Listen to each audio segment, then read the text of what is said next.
जी हाँ बंधुओं, जिस मिट्टी में मेरे पूर्वज खेले पड़े बड़े हुए, उस पैतृक भूमि को मैं कोट कोट नमन करता हूं, प्रणाम करता हूं। सर्वप्रथम आप सभी सरदारी को नमन करता हूं और जिकड़ी का प्रोग्राम पेश करता हूं आपके बीच में। मैं उदयभान सिंह अकोला के नाम से लोग मुझे जानते हैं और भाई धर्मवीर सिंह चहार जो मेरा ढोलक पे साथ दे रहे हैं, भाई मुरारी जी हैं नगला देविया से हैं जो झीका की झनकार आप तक पहुंचा रहे हैं, और यूट्यूब चैनल भाई देशवाल जी कठुमर से रहने वाले इस आवाज को आप तक पहुंचा रहे हैं। संचालक जी हैं आदरणीय श्रीमान जी मास्टर साहब, नमन करता हूं। जय श्री राधे। आइए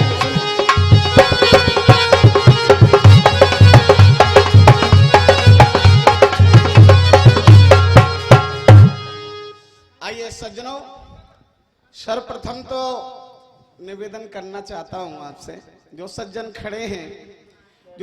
खड़े हैं वो कृपया बैठ जाएं, और जो बैठे हैं वो बैठे ही रहें, लेकिन जो खड़े हैं वो बैठ जाएं।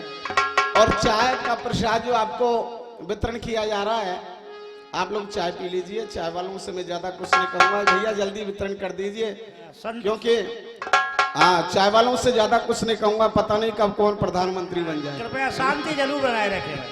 आइए शांति बनाइए।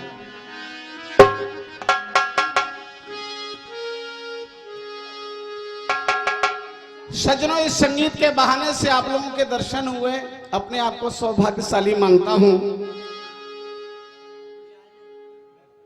वरना जमाना इतना परिवर्तन हो रहा है, कोई किसी के पास नहीं बैठता, कोई कहीं जाता नहीं, लेकिन संगीत का एक बहाना। भैया आप वितरण कर दीजिए, थोड़ा सा हलचल होती है ना। लेकिन वो कहा है कि हर यार यार नहीं होता। शब्दों की तरफ गौर करिए, क्योंकि ये कथा है, एक होती है लीला, एक होती है कथा, और यहाँ कथा का हमारे कलाकार प्रदर्शन कर रहे हैं आपके बीच में, तो कथा का मतलब सुनने के लिए आपसे मैं निवेदन करूंगा। वो कहा है कि हर यार यार नहीं होता, हर यार वफादार नहीं होता, हर यार यार नहीं होता, हर यार वफादार नहीं होता, ये तो दिल मिले की बात है सजनों, वरना 7 फेरों में भी प्यार नहीं होता। हर दोस्त समझदार नहीं होता, हर व्यक्ति का सपना साकार नहीं होता। हम गाते बजाते जरूर हैं, ये माँ सरस्वती की देन है, वरना पेट से कोई कलाकार नहीं होता। सज्जनों, आप लोगों का आशीर्वाद, माँ भगवती की कृपा से हम लोग संगीत के माध्यम से आपके बीच में सेवा का मौका मिलता है, उसका एक तरह से अपना अभिनय जारी रखते हैं। तो आइए, समय कम है, समय को ध्यान में रखते हुए मैं सीधा आपको जिकड़ी की तरफ जोड़ना चाहूंगा, सुनिएगा।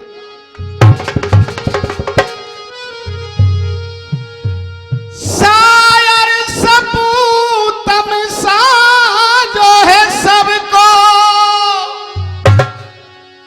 और कायर कपूतन काम है आवे,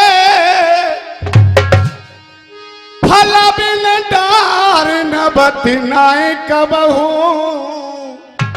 तो गुरु बिन ज्ञान कहां से आवे। बिन संतोष सुखी मत जानो, हर बिन स्वर ताल कहा कोई गावे, कहे शिव राम खेत बिन नाज, तो कुल बिन लाज कहां से आवे। आदरणीय सज्जनों, आइए, भाई तेज सिंह जी ने जो साखी सुनाई, अब मैं तो एक ही बात कहूंगा, जब उन्होंने साखी सुना दी है तो लंका के सामने सोना दिखाना तो ये ठीक नहीं होगा। आइए, मैं आपका ध्यान, क्योंकि मैं देशभक्ति की चर्चा ज्यादातर रखता हूं, भैया धर्मवीर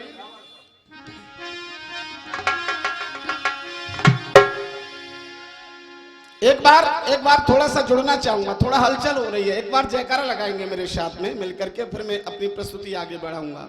एक बार दोनों हाथ उठा के कहेंगे बोलिए गिरिराज महाराज की। वो कहा है कि प्रभु ने दी है जुबान पर बोलता नहीं है, हरि के गुण गाने को मुंह खोलता नहीं है। जीवन में तेरे एक दिन ऐसा दौर आएगा और तू बोलना तो चाहेगा पर बोल नहीं। तो आज मौका है सज्जनों, जब विदेश में जाना होता है तो वीजा बनवाना पड़ता है ना। लेकिन सज्जनों इतना कहना चाहता हूं, भारतवर्ष इसलिए महान है कि यहाँ के दो योद्धा ऐसे हुए जो विदेश गए लेकिन वीजा नहीं बनवाया।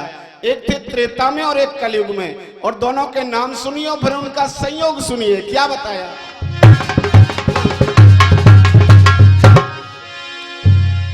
हर पाक जाओ चाहे श्रीलंका और वीजा का बंधन है। भाई वीजा बनवाना पड़ेगा है ना। पाकिस्तान जाओ चाहे श्रीलंका जाओ, लेकिन दो वीर गए, कौन से जो बिना वीजा के गए। पाक जाओ चाहे श्रीलंका और वीजा का बंधन है, और बिन वीजा गए मारुति नंदन। मारुति नंदन यानी हनुमान जी महाराज गए थे ना लंका बिना वीजा के, और दूसरे कौन गए बिन वीजा गए मारुति नंदन और अभिनंदन है। और संयोग देखिए, एक तो पूंछ वाला है दूसरा मूंछ वाला है। एक तो पूंछ वाला है दूसरा मूंछ वाला है।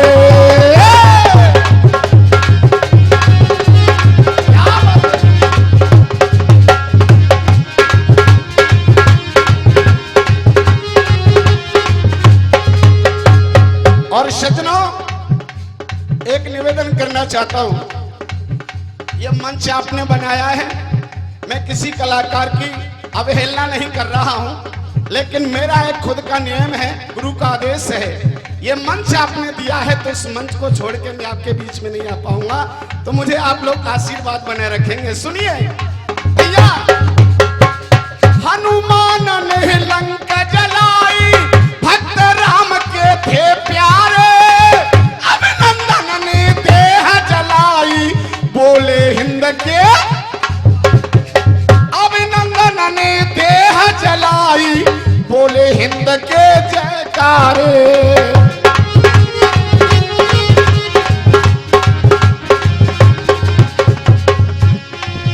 बन पूछ भुजाई पानी में, बन जान बचाई पानी में। भारत माँ के दो योद्धाए भाल के चंदन हैं, बिन बीजा गए मारुति नंदन और अभिनंदन है।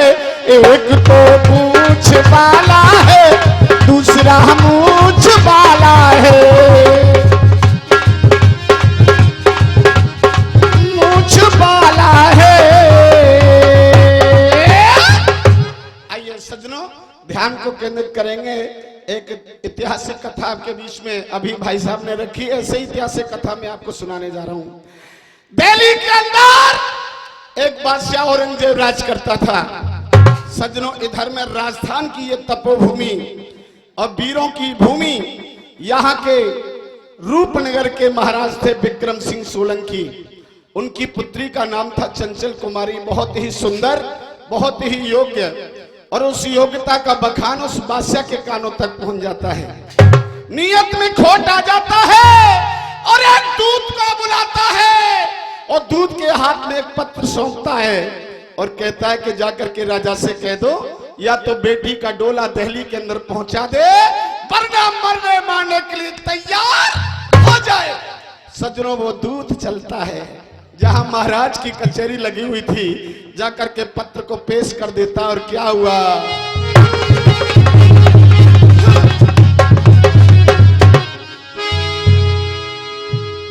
जय हो भैया धर्मवीर। हरे जैसे चमके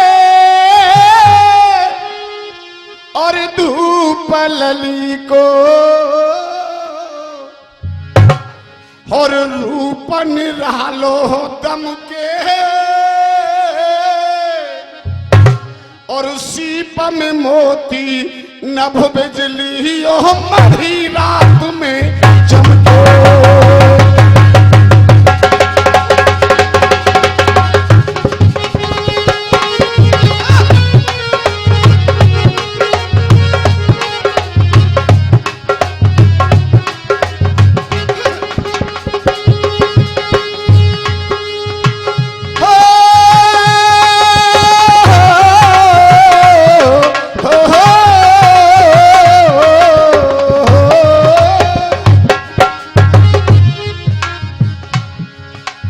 बिना 5 और 7 मान ले,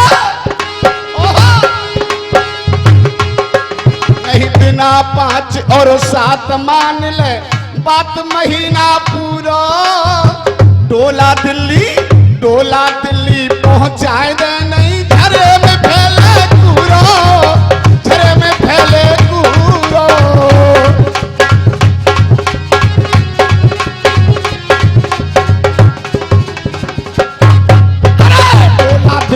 पहुंचा दे नहीं झरे में फैले कूरो, झरे में फैले सजनों, महाराज उस पत्र को पढ़ रहे हैं, तभी महारानी आ गई और महारानी ने अपने पति का चेहरा उदास देखा, मलिन देखा, पूछने लगे स्वामी मुझे बताइए, मैं आपकी अर्धांगिनी हूँ, मैं आपकी क्या मदद कर सकती हूँ, क्या संकट है, क्या बात है, मुझे बताइए। तो महाराज कहने लगे औरंगजेब बलशाली बादशाह जाने ये पाती भिजवाई है और 1 महीना अंदर डोली बेटी की मंगवाई है। सो सातिर बली औरंगजेब कर रहे अपनी मनमानी और गई रोए भूप की रानी। सजनों, रानी की आंखों में आंसू आ गए और कहने लगी स्वामी अब मुझे इतना बताओ आप क्या चाहते हैं। महाराज बोले प्रिय मजबूरन होकर के बेटी का डोला भेजना पड़ेगा, क्योंकि वो बलशाली योद्धा है और उसका मुकाबला मैं नहीं कर सकता, एक बेटी की खातिर सारी प्रजा को नहीं मरवा सकता। सजनों, इधर में बेटी आ गई और बेटी ने सारी बात सुनी, कहा पिताजी हमारा डोला भेजना चाहते हो, सुनो हमारी भी बात सुन लो। क्या जवाब दिया?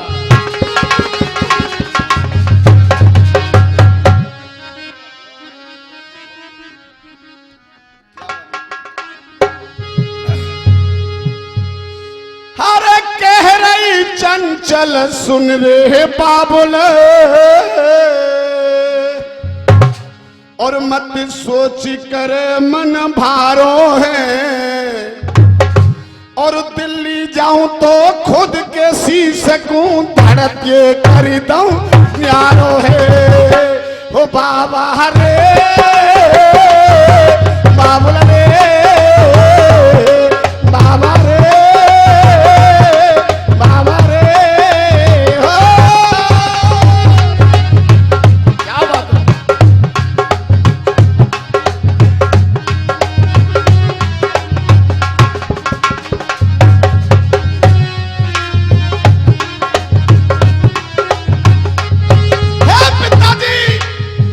अगर तुम्हारी बेटी का डोला चला गया तो तुम्हारी बेटी जिंदा नहीं बचेगी, इसलिए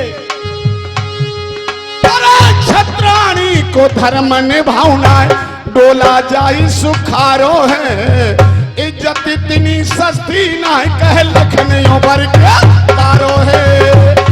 बाबा रे बाबा रे बाबा रे बाबा रे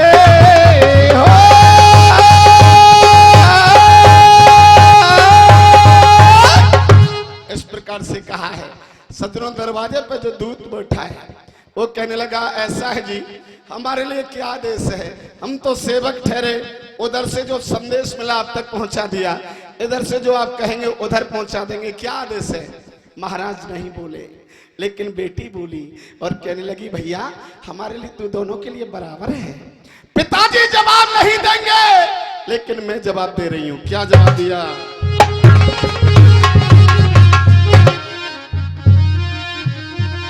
और जैसा कि भाई तेज सिंह जी कह रहे थे कि समय को देखते हुए कथा को मैं भी आगे बढ़ा रहा हूं, गाने की बात है तो अगला जो दौर आएगा उसमें आपको सुना देंगे। सुनिए।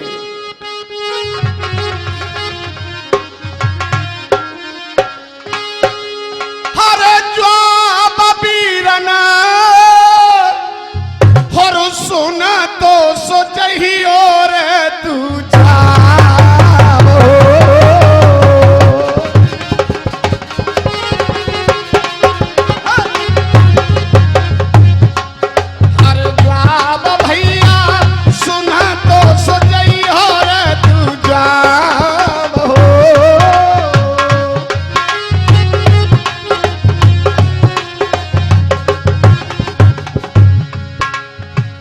कह दीजो तेरे बादशाह के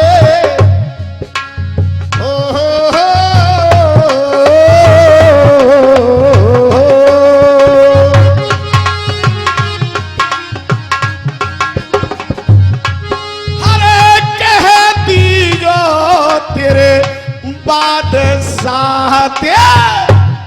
हे आका के दूत अपने आका से कह देना क्या?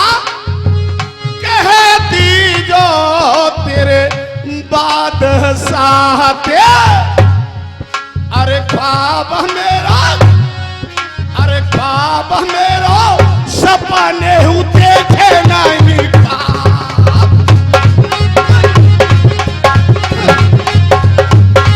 अरे ख्वाब मेरा, ख्वाब मेरा, ख्वाब मेरा सपने हूँ देखे नहीं ख्वाब।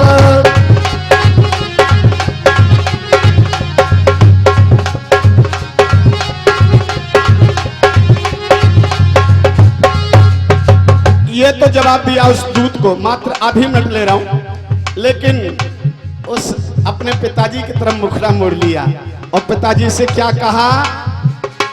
मेरे बाबुल रे, मेरे बाबा रे, राजी के डोला मत दे दियो।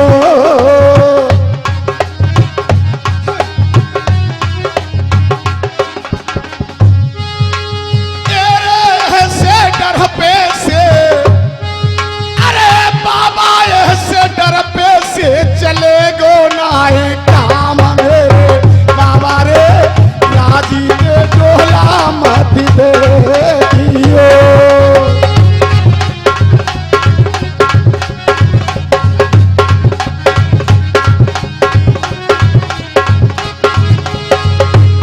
हे पिताजी, आप छत्री हैं और छत्री होकर के कायरों जैसी बात क्यों कर रहे हो भैया धर्मवीर? मेरे बाबुल रे, मेरे बाबा रे, छत्रापन तेर हो देखी घटी जाएगो।